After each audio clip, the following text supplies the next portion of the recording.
Көктемнің соңғы жаңбырлы терезені салдырата соғып тұрды. Гүлжанның жаны дәл сол терезе сияқты сынып кетердей нәзік еді. Ол ас үйде үнсіз шай құйып отыр. Бұрын бұл үйден күлкі кетпейтін, енді міне тек ауыр тыныс қана естіледі.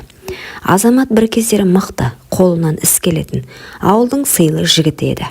Құрылыс фирмасында басы инженер, үй салатын, темір көтеретін, өмірдің өзін арқалап жүретін еді.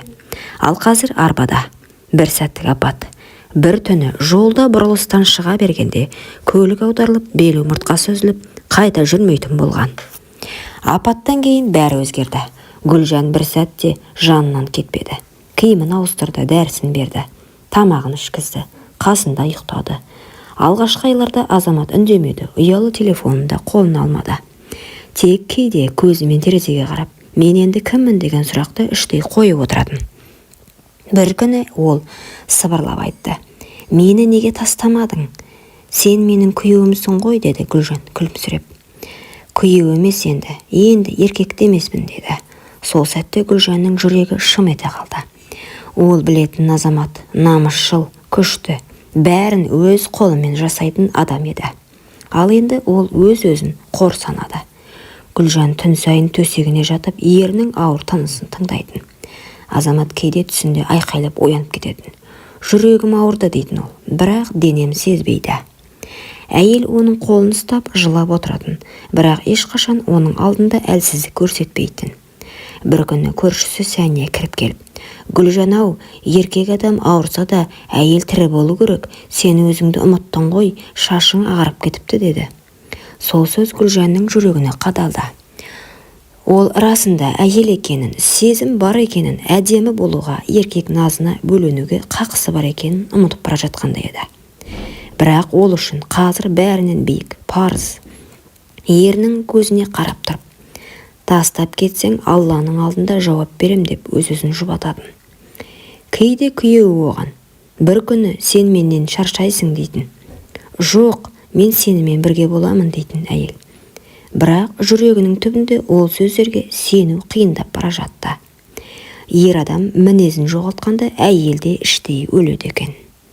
Екінші бөлім. Түнгі тыныштық пен әйелдің шөлі. Түн. Сыртта жаңбыр тамшылары төбеге тықылдап тиіп тұр. Гүлжан терезе алдында үнсіз отыр. Үй іші күңгірт. Арбадағы Азамат ұйықтап жатыр.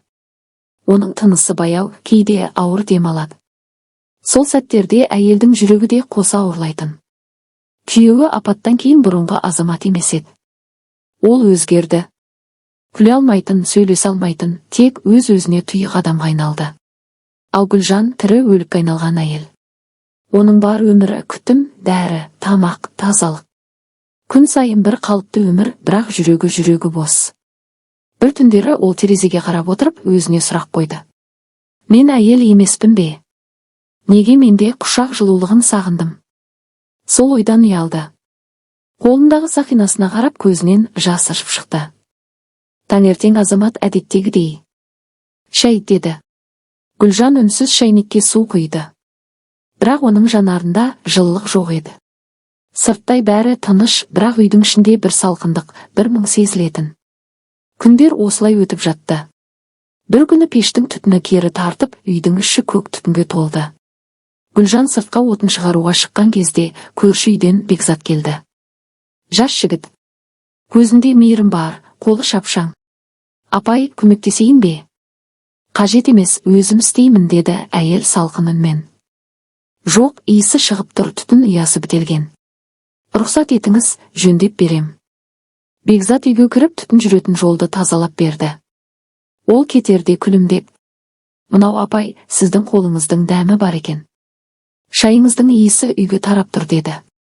Гүлжан сәл жымиып: "Рахмет, балам", деді де көзін тайдырып әкетті. Бірақ сол сәттен бастап оның бойында әлде бір жылы сезім қозғалғанын өзі де сезбей қалды. Сол түні Гүлжан төсегінде ұйықтай алмай жатты.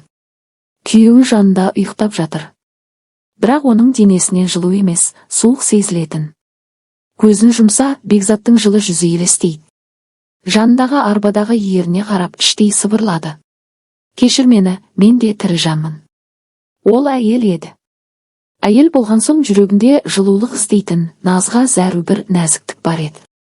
Ал оның сол нәзіктігін ешкім байқамайтын 3-ші бөлім. Күз келді. Жапырақтар сарғайып, ауладағы пештің түтіні көкке көтерілді.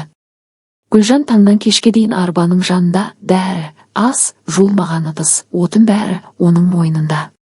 Күйеуі Азамат үндемейді. Кейде ғана суды берші, телефонда келші деген қысқа сөздермен ғана сөйлейді. Гүлжан болса, күн сайын ішінен мына өмірдің соңы қайда апарады деп сұрайды. Кейде Азамат ұйықтап жатқанда ол көрпесін түзеп бетін сипап көз жасын тығып жылайды. Жылайды себебі бұрынғы өмірді сағынады. Ерінің күлкісін, бірге жүрген күндерін, төсек қатынасын, құшақтағы жылуын.